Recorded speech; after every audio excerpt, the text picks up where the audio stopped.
and he ousted Marc Ravalomanana.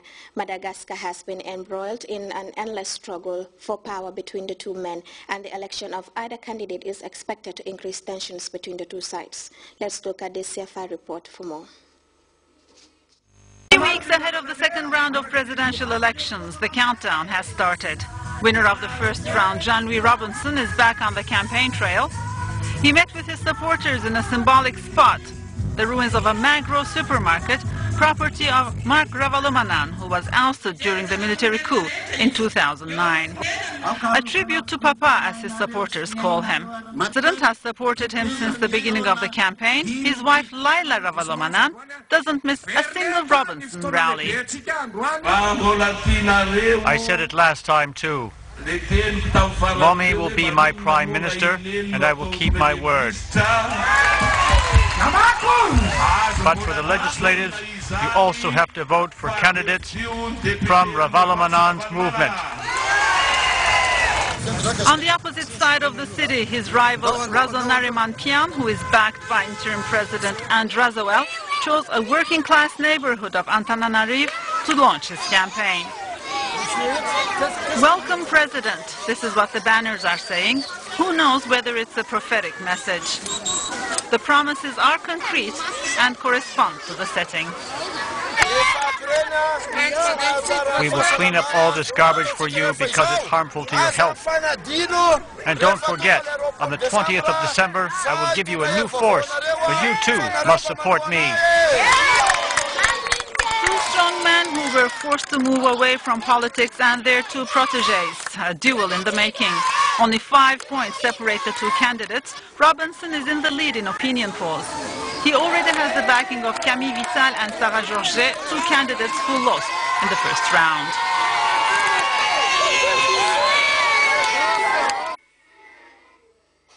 In Thailand, police used tear gas and water cannon to disperse thousands of demonstrators attempting to occupy government headquarters in the capital, Bangkok. Earlier, opposition protesters, otherwise called the Red Shirts, overran major government ministries in an attempt to overthrow the government of current Prime Minister Yingluck Shinawatra, who is accused of corruption and nepotism. Sunday in Bangkok, the government headquarters looked like a besieged fortress. On one side, police were using tear gas against demonstrators. On the other, demonstrators were picking up the canisters and throwing them back at the police.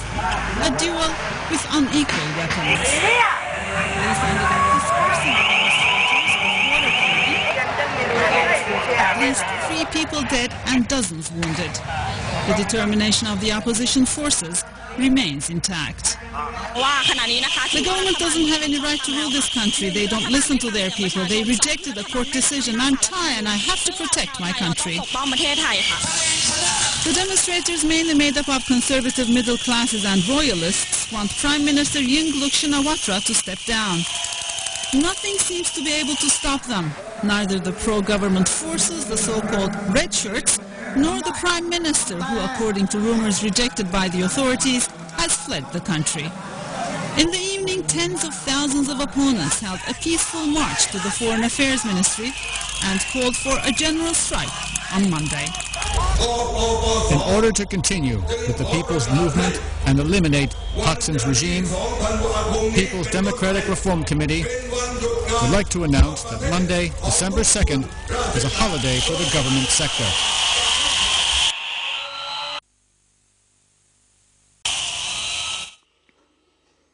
Tensions are still high in the Lebanese city of Tripoli, scene of heavy fighting between Sunnis and Shias.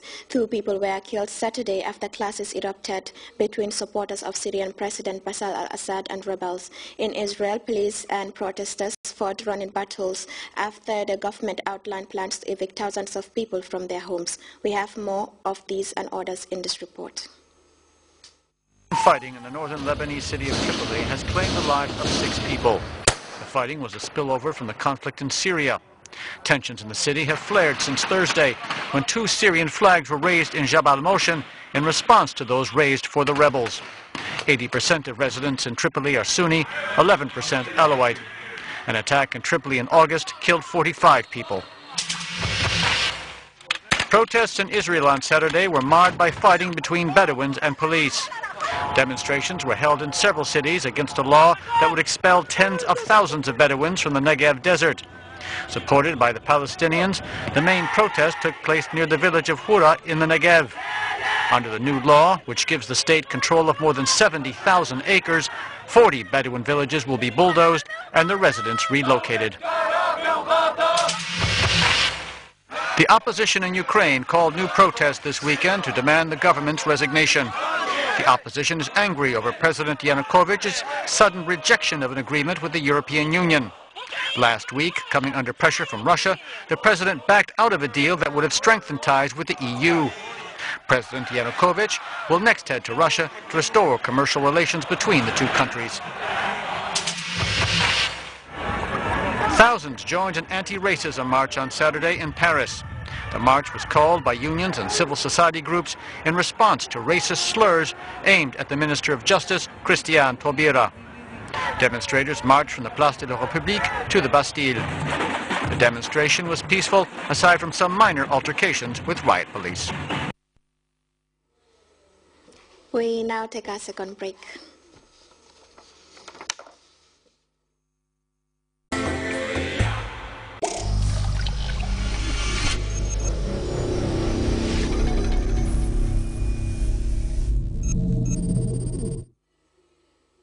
And before we take leave of you, a quick reminder of the day's top stories. Vice President Dr. Aja Aissatou Saidi has praised the dazzling and highly publicized fashion night held Saturday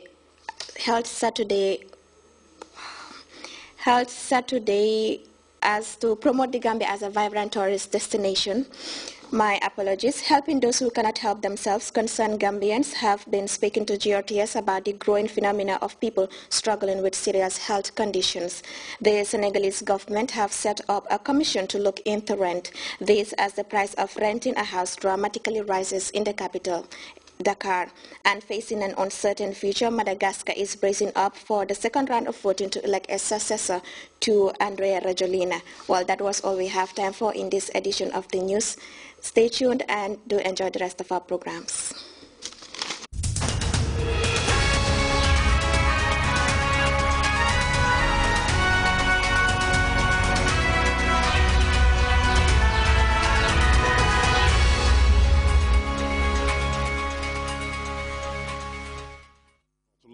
barakatu mbokk yi ci ndigalu Khalifa Cheikh Ahmed Tidiane Ibrahima Niass ak njiitalu imam El Hadj Mountakha Faye al imam di président fédération Ansaruddin gaawu réewu Gambia mbokku talibé yi nekk ci daayira yi ànd ak Cheikh Abdourahmane Ibrahima Niass jiitu leen di daayira Ikhwanul Fayda ñoo leen di woow ci li nga xam ne seen juróom-ñaareelu ziar la at mu jot ñu def ko nag mu ànd ak conférence fanweeri fan la ci weeru novembre atum ñaar fukk ak ñett foofu lañ koy defee ci Job Kunda ci Bundung incha allah conférence ba nag ko koy def mooy Cheikh Baba Lamine Ibrahima Niass yéen ñëpp ñu ngi leen ci beneen yoon salaamaaleykum wa rahmatullah wa barakatuh.